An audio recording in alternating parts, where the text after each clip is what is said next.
My name's Jack Rogers. I was born on a farm near a little town in Arkansas called Hope. I grew up there till I was 17 and I joined the Army and now live in San Antonio, Texas. I was born in 1933. Yes, I was joined the Army when I was 17, which was below the age without consent of your parents, so my mother begrudgingly gave me permission to join. That was in 1950, July the 13th.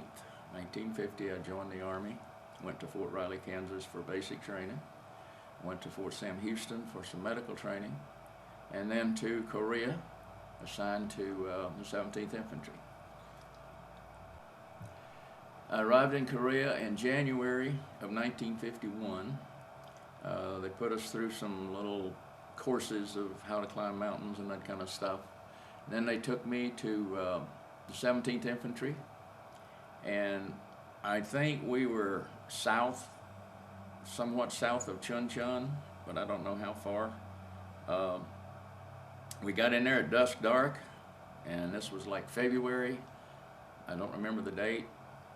And this column of guys were climbing this hill, and the guy in the Jeep said, "There's your unit, go catch them."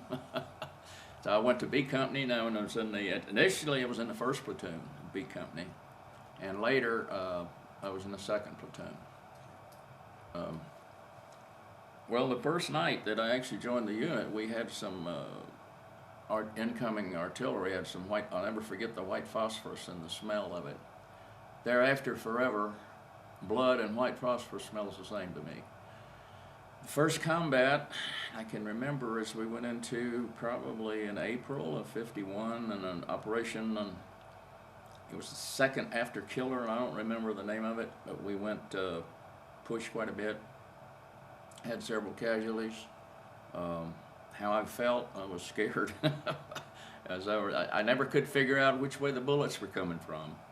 Actually, the first combat was on Mount Taimi in March. I remember that now, and we had to pull back off that hill, and we had several guys that got hit there. My first patient, they're calling that, was a Lieutenant Kelly, and he was shot in the right shoulder, and big hole. The bullet came out the back, but he was a clean wound.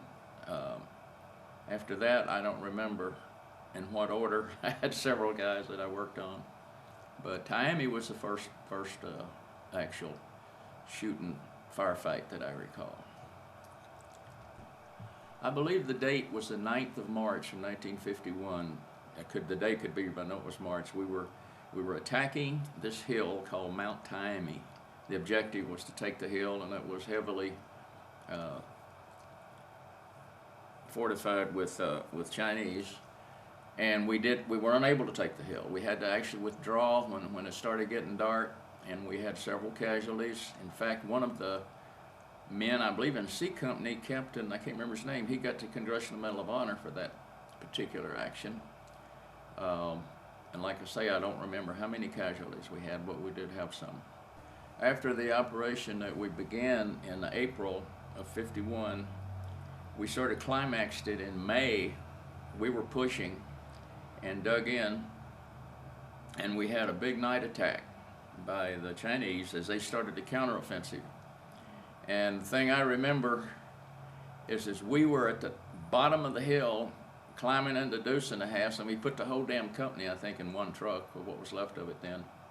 And they were at the top of the hill shooting at us, and we had to withdraw from that.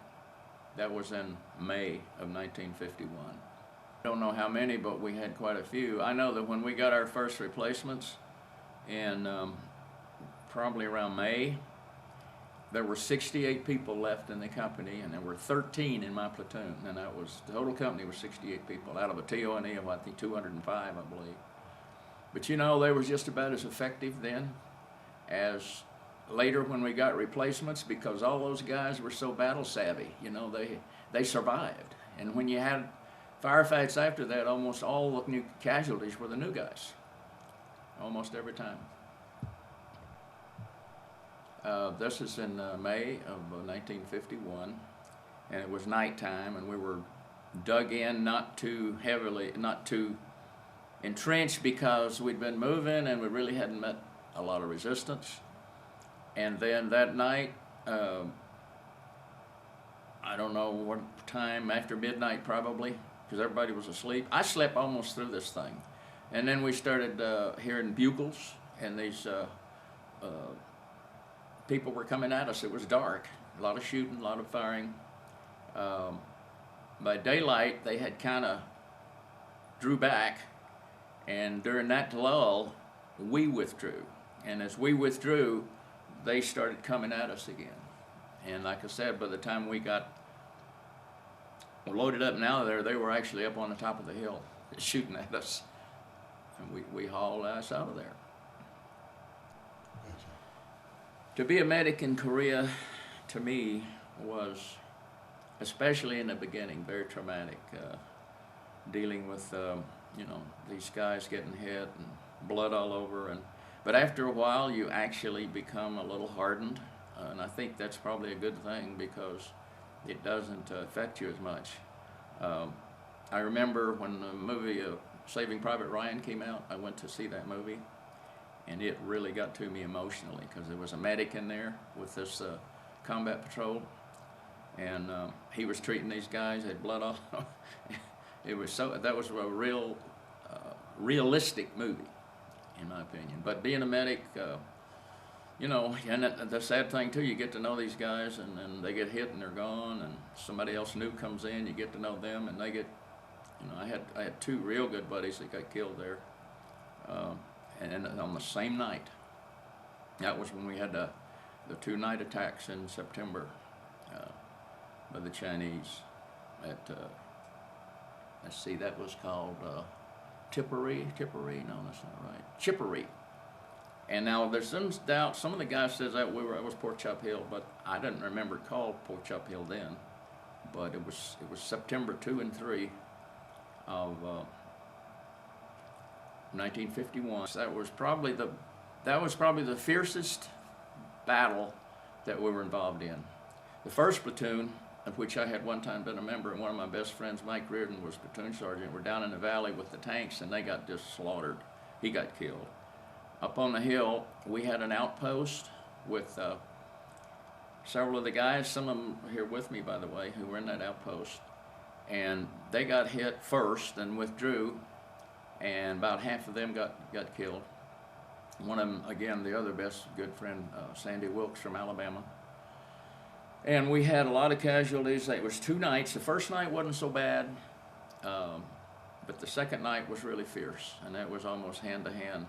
Even though it was night, and by morning they withdrew, and we had quite a few casualties.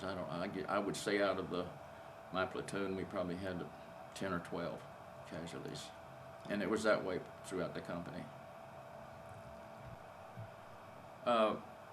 Citations I received for the Korean conflict, well, I got 2 Bronze Stars and the Army Commendation Medal. Stayed in the Army.